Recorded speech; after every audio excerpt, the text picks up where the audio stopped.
കുറച്ച് ദിവസമായിട്ട് നമ്മളെ വീട്ടിൽ ഈ ഒരു കോളിംഗ് ബെല്ല് വർക്ക് ചെയ്യുന്നില്ല കേട്ടോ. അപ്പോൾ ഇതൊന്ന് അഴിച്ചു നോക്കാമെന്ന് വിചാരിച്ചു. 4 വർഷത്തിലേറെയായിട്ട് നമ്മൾ ഈ ഒരു ബെല്ല് ഇവിടെ ഫിറ്റ് ചെയ്തിട്ട്. അപ്പോൾ ഇപ്പോഴാണ് കംപ്ലയിൻറ്റ് വരുന്നത്. അപ്പോൾ ഇതെന്തായാലും നമുക്കൊന്ന് അഴിച്ചു നോക്കാം. ഈ സൈഡിൽ ഇതേപോലെ ഒരു ക്ലിപ്പാണ് തോന്നുന്നു. അപ്പോൾ ഈ ഒരു ക്ലിപ്പ് നമുക്ക് ഈ സ്ക്രൂ ഡ്രൈവർ കൊണ്ടൊന്ന് അഴിച്ചു നോക്കാം കേട്ടോ. അപ്പോൾ ഒരു ക്ലിപ്പ് അഴിച്ചു കൊണ്ടത് ഇതുപോലെ പോകുന്നു. ഇതാണ് ഇതിൻ്റെ ഉള്ളിൽ വരുന്ന ഒരു സംഭവം കേട്ടോ. ആകെ 2-3 പാർട്സ് തന്നെ ഉള്ളൂ ഇതിൻ്റെ ഉള്ളിൽ. അപ്പോൾ ഇത് എങ്ങനെ വർക്കിംഗ് ചോദിച്ചിട്ടുണ്ടെച്ചാൽ ഇത് ഈ ഒരു സംഭവം ഇങ്ങനെ ഈ 2 സൈഡിലുള്ള ഈ ഒരു മെറ്റലിൽ ഇടിക്കുമ്പോഴാണ് ആ ഒരു സൗണ്ട് വരുന്നത് കേട്ടോ. ഇനി നമുക്ക് ഇതിൻ്റെ ഉള്ളിലത്തെ ഈ ഒരു സംഭവം കൂടി ഒന്ന് അഴിച്ചു നോക്കാം. ഓക്കെ, അത് അഴിച്ചെടുത്ത് നോക്കുമ്പോൾ ഇതേപോലൊരു സംഭവം വരുന്നത്. ഇതെന്താണെന്ന് നമുക്ക് വലിയ ഐഡിയ ഒന്നുമില്ല. എന്തായാലും നമുക്കൊന്ന് എടുത്ത് നോക്കാം.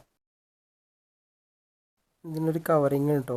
ഇത് കണ്ടിട്ട് ഇതിൻ്റെ ഉള്ളിൽ നമ്മളെ വൈൻഡിങ് ആണ് തോന്നുന്നു കേട്ടോ. ഇതാണ് അതിൻ്റെ ആ ഒരു കമ്പി വരുന്നത്. ഇതിൻ്റെ ഉള്ളിൽ കിടന്ന് ഇങ്ങനെ മൂവ് ചെയ്യുന്ന സമയത്താണ് ആ 2 ഇരുമ്പിൽ അടിച്ചിട്ടാണ് ആ ഒരു സൗണ്ട് വരുന്നത് കേട്ടോ.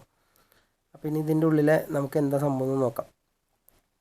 നമുക്ക് ഈ ഒരു കവറൊന്ന് എടുത്ത് നോക്കാം കേട്ടോ. ഈ കവറിൻ്റെ ഉള്ളിൽ നമ്മൾ പറഞ്ഞ പോലെ തന്നെ വൈൻഡിങ് ആണ്, ഫുള്ളായിട്ട് വൈൻഡിങ് വന്നിട്ടുണ്ട്. അപ്പോൾ ഈ ഒരു വൈൻഡിങ്ങിൻ്റെ ഈ ഒരു ഭാഗം കത്തി പോയിട്ടുണ്ട് കേട്ടോ. കണ്ടോ, ഈ ഭാഗം കരിഞ്ഞ് ആകെ ഡാമേജ് ആയിട്ടുണ്ട്. അതുകൊണ്ടാണ് ഇത് കംപ്ലൈൻ്റ് ആയിട്ടുള്ളത്.